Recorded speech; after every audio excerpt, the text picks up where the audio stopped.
WJBF, America's most watched newscast. It's already feeling a little chillier as we're dropping now into the 40s. We'll see an overnight low near freezing, but more sunshine on the way tomorrow. It's not a bad forecast. We'll have a full look at your 5 or 6 forecast coming up. Right now on News Channel 6 at 7, a plea from the family of a missing mother. They're calling on the public to assist with legal help. Also ahead, a tornado touches down in Saluda County. Why the storm came as a surprise to people in the area. And the push for mental health funding in Georgia. Why one lawmaker says the focus should be on state schools. As your News at 7 starts now. Live from Television Park, this is WJBF News Channel 6 at 7.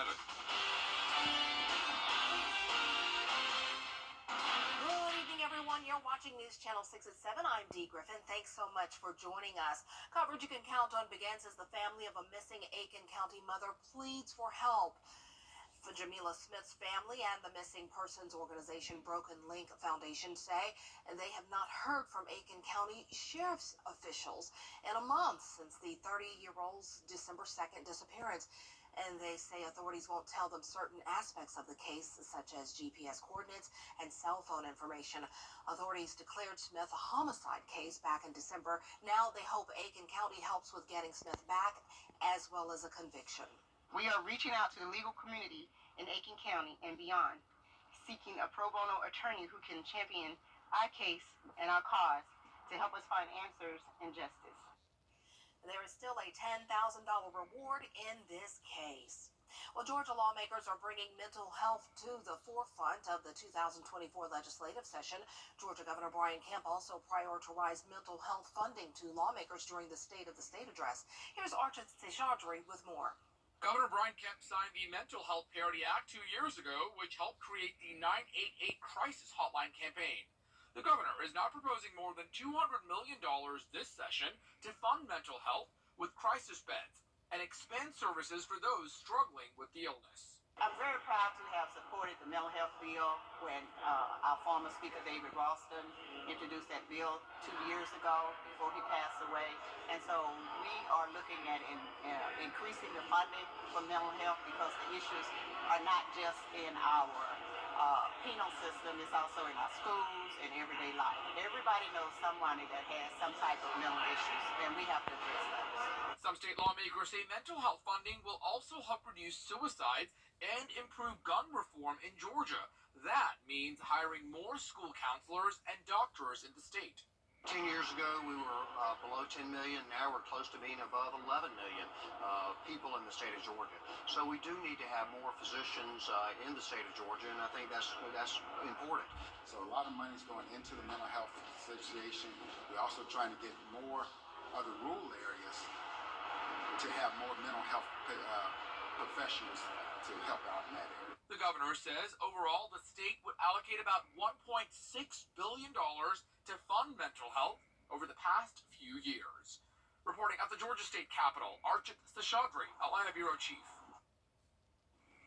Well, it's time now for a first look at our weather, and Chief Meteorologist Tim Miller joins us tonight. And Tim, I was looking on social media, and Facebook reminded me 10 years ago today we had snow on the ground here in Augusta. Yeah. We don't have that today, thankfully. No, thank goodness for that. But it's always fun to see snow, right? Yeah, just a little bit.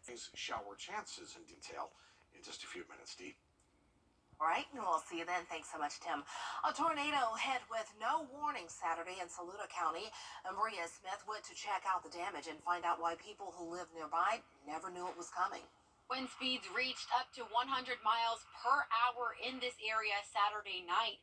Those high winds knocked down trees like this one on residents' property. We knew there was a minor risk of severe potential, so we were monitoring for it. We had a radar operator, we had other people looking at the weather. But the main concern for people living in this area was not being notified ahead of time. We were looking at it. We weren't sure whether this was going to reach the ground. The signatures looked good. Unfortunately, we missed it. Those things can happen even with the best of technology. What we strive to do is to learn from it and do better the next time. So it was to a resident's surprise when they saw the tree in front of their home on top of their property. We do have SCDOT has been out clearing some trees off the roadways, as well as our county roads and bridges department is actually up working off of Blue Springs Road, actually as we speak, clearing some more trees off the roadway. Meteorologist Richard Okolsky from the National Weather Service tells me while this was a minor EF1 tornado, this could just be the beginning. We already had the significant event with widespread 50 to 70 mile an hour wind gusts and a few tornadoes on January 9th. So this is the most active cool season I've seen in several years. So yes, the potential exists for more severe weather as we go into the late winter and spring. That's why Joshua Morton says it's important to stay up to date and informed on weather changes. We do have a mass notification system called Code Red. You can register for it by going to the Saluda County website. You can also contact our office, and we're happy to help you get signed up for that. But that along with the National Weather Service's weather alert radios are the best way to be notified anytime that there are watches and warnings and advisories issued. No one was reported injured and no major damage has been accounted for. In Saluda, Bria Smith, WJBF, News Channel 6. A major step for Augusta City government is going before commissioners. Commissioners are scheduled to vote tomorrow for the next city administrator. The mayor recommended 3 candidates, but one has since dropped out. So the plan is to vote for the remaining 2 nominees, leaving out interim administrator Takia Dowse.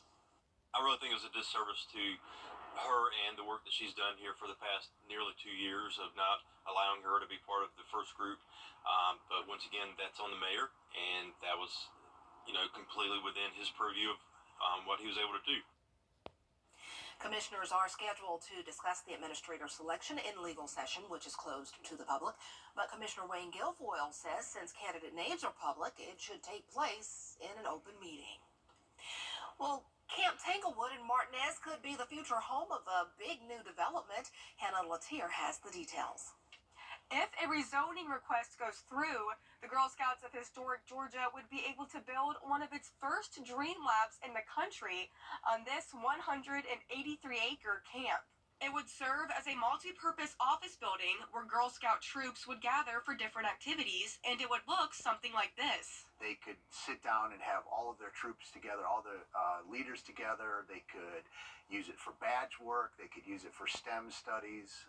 They could sell retail out of there as far as like the cookies or badges and things for Girl Scouts. Wilson tells me that since the 1940s, the camp has only been used by the Girl Scouts for 3 to 4 weeks out of the year. He wants it to be rezoned from residential to specials so they can get more use out of it. It'd be interesting to see how the troops come back and start utilizing that space, and yes, potentially we'll find a path forward to allow them to come out and use the lodge more frequently and do more out here. They also want to find ways for local businesses to use it.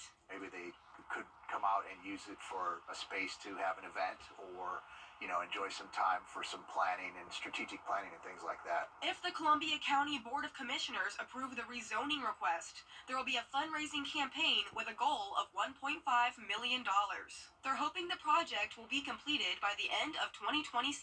We're doing a little bit every week here, every day and every week, and all that approval with the county is going to allow us, to go in and jump both hands and both feet in there and bring it together. The request will go to the Columbia County Planning Commission on February 15th. In Martinez, Hannah Latier, WJBF News Channel 6. Still ahead, the battle at the border. Why some lawmakers are calling for the Homeland Security. Coleman Services cares about our community, and our #1 priority this winter is keeping the heat on and the hot water flowing in your home or business. It's in our name. Coleman Services the CSRA. Whether you're in Thompson, Harlem, Evans, Augusta, North Augusta, or beyond. Call us anytime, day or night, 24/7, 365. At Coleman Services, you are our #1 customer. Call Coleman Services, your plumbing, heating, and AC pros. Imagine you're stopped in traffic. Roadworks brought the highway to a halt. Imagine looking in the rearview mirror. The 18-wheeler behind you is driving too fast for conditions. But you're lucky to be alive. You imagine how much worse it could have been. Imagine knowing you can call all nines 24/7 and get the help you need. The team at George Sink Injury Lawyers has the experience to help you. We've helped thousands of people get the money they need. Call all nines now. Monday night at 7:30 on News Channel 6. Good stuff. Oreo's new limited edition cookie could take you out of this world. The Space Dunk Oreo is stuffed with layers of marshmallow flavored blue and pink cosmic cream and popping candies. To celebrate the release, Oreo is offering a special giveaway. One lucky Oreo fan will win the chance to take a 6-hour trip in the spaceship Neptune. It's a pressurized capsule propelled by a giant balloon that takes passengers to the edge of space. Visit liftoff.oreo.com to enter the sweepstakes. I'm busy looking at the pictures there. I'm not an Oreos fan, so you know. I know. I never got Did you into. just say what I thought you said? never got into Oreos. Never, and I don't really care for them. Sorry, Oreos. Please don't contact the company. Well, I'll tell you what, Oreo, I'll make it up for you, D. Because You'll eat 'em. I had an entire sleeve once. Wow. Because you sit with milk and Yeah. it's like this. Like Yeah, that's like me and Girl Scout cookies. Just keep Girl on Scout eating. cookie, right? Yeah, there you go. Yeah, but I'm not an Oreos. I never Wow. been into them. Never took one and did the whole, I did, like with friends or whatever, when you're eating All right. cookies or whatever. But it's not like I go to the store and go, man, I gotta get those Oreos. No. All right. Now I do that with my Haagen-Dazs strawberry ice cream. There you go. Man, I gotta get that ice cream. We need to stop because I'm starving to death. All right, let's go. But I'll tell you what, though, it's always a good day for an Oreo or Haagen-Dazs. 60 tomorrow will be our high. A couple showers early for Wednesday morning, right? Then we're into some sunshine by late in the day, and then look at Thursday and Friday. But that, by the way, that's a groundhog. That's a picture of Groundhog Day on Friday should be nice. 66 for us. We'll wait to see if Phil sees a shadow and Punxsutawney Phil and. Yeah, and Pennsylvania. Beauregard in Georgia. And Beauregard, our Beauregard here in You can't forget about our homie. No, absolutely A not. little homie Beauregard. That's right. Beauregard Lee, I think it is. He likes Oreos. Well, he probably does. All right. That's it for us. We're always with you at WJBF.com. Entertainment Tonight is next. Thanks for joining us.